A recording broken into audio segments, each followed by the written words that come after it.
네, 오늘은 역대하 21장으로 말씀을 전합니다. 그 이전 역대하 18장에서 보면요. 남유다의 왕 여호사밧이 북이스라엘의 왕 아합과 사돈을 맺었다. 이런 기록을 갖고 있습니다. 그러니까 하나님을 따르던 자와 하나님을 따르지 않는 자의 연합이 있었다라는 것이죠.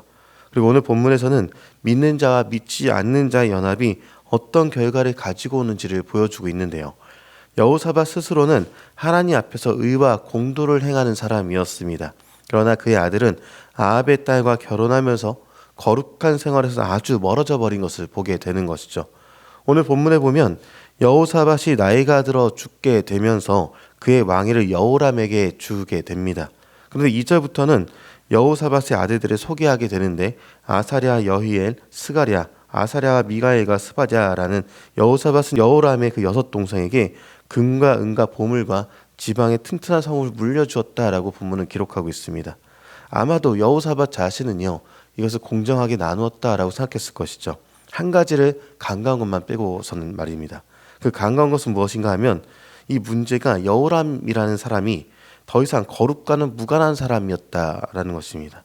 더 이상 거룩한 자 여호사밧 아래에서 자르던 사람이 아니라 여호람이 누구의 사위인가가 중요하게 여겨진다는 것이죠. 하나님을 떠나서 자신의 이익을 위해서 다른 사람을 죽이는 자 아합의 사위가 되었다라는 것을 여호사밧은 간과했습니다. 자신을 위해 다른 사람을 죽이는 자 이 아합의 욕심은요, 그 사위인 여호람에게 그대로 이어집니다. 그래서 4절에 보면요, 여호람이 그의 아버지의 왕국을 다스리게 되었는데 어느 정도 세력을 갖게 되니까 왕국을 다스리면서 한 일이 그의 6 형제를 칼로 죽이는 것이었다라고 기록하는 것을 보게 됩니다. 이는 아합이 나봇의 포도원을 빼앗기 위해서 나봇을 죽이는 모습과 겹쳐 보일 정도로 그의 장인을 닮았다라는 것이죠. 여호람이 권력을 공고히 하게 되니까 그 6 동생들을 모두 살해하게 되었습니다. 그뿐만 아니라 이스라엘의 지도자들도 죽였다라고 얘기를 합니다. 그러니까 여호람이 왕이 되고서 막강한 권력을 휘두르게 되기까지 아마도 상당한 시간이 걸렸을 것입니다.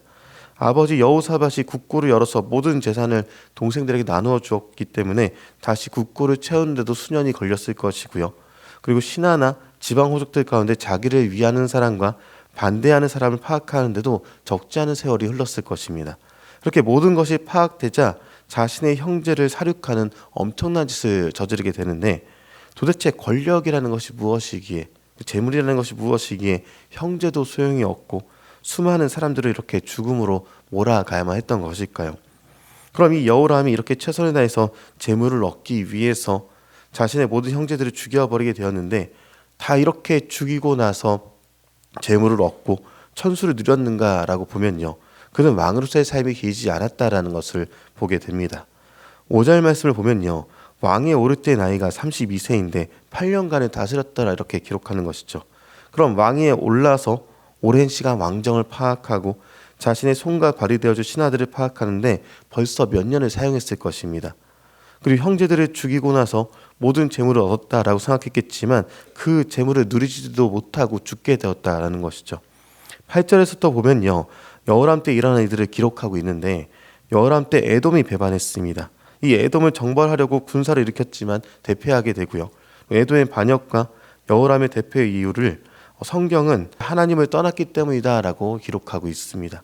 이 말씀이 10절에 기록하고 있는데요, 10절 말씀을 같이 한번 읽어보도록 하겠습니다. 이와 같이 에돔이 배반하여 유다의 지배하에서 벗어났더니 오늘까지 그러하였으며, 그때 림나도 배반하여 여호람의 지배하에서 벗어났으니 이는 그가 그의 조상들의 하나님 여호와를 버렸음이더라.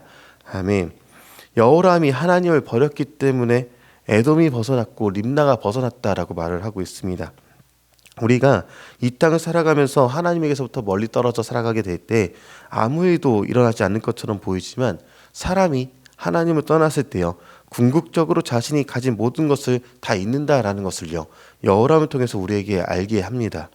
하나님을 버리고 백성들로 우상의 길을 걷게 했던 여호람에게 엘리야 선지자를 통해서 들려진 하나님의 말씀이 있습니다.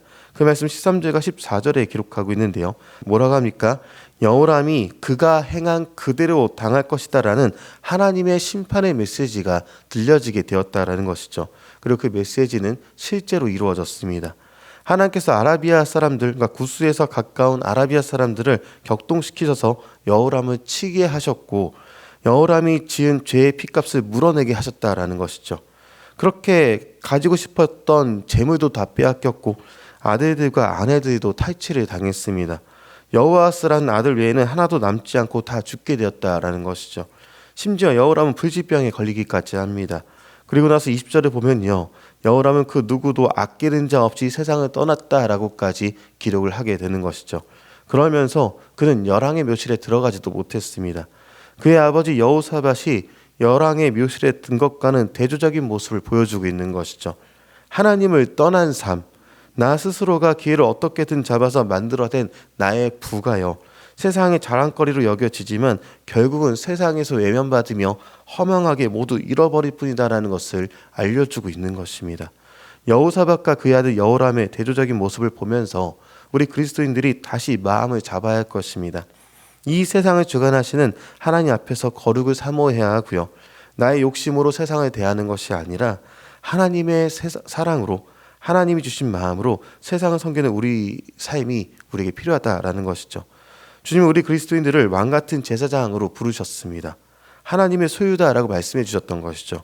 여호사밧과 여호람, 하나님 앞에서 거룩을 사모한 자와 세상에서 자신의 이익을 위해 빼앗는 자, 우리는 어떤 모습으로 살아가야 하겠습니까?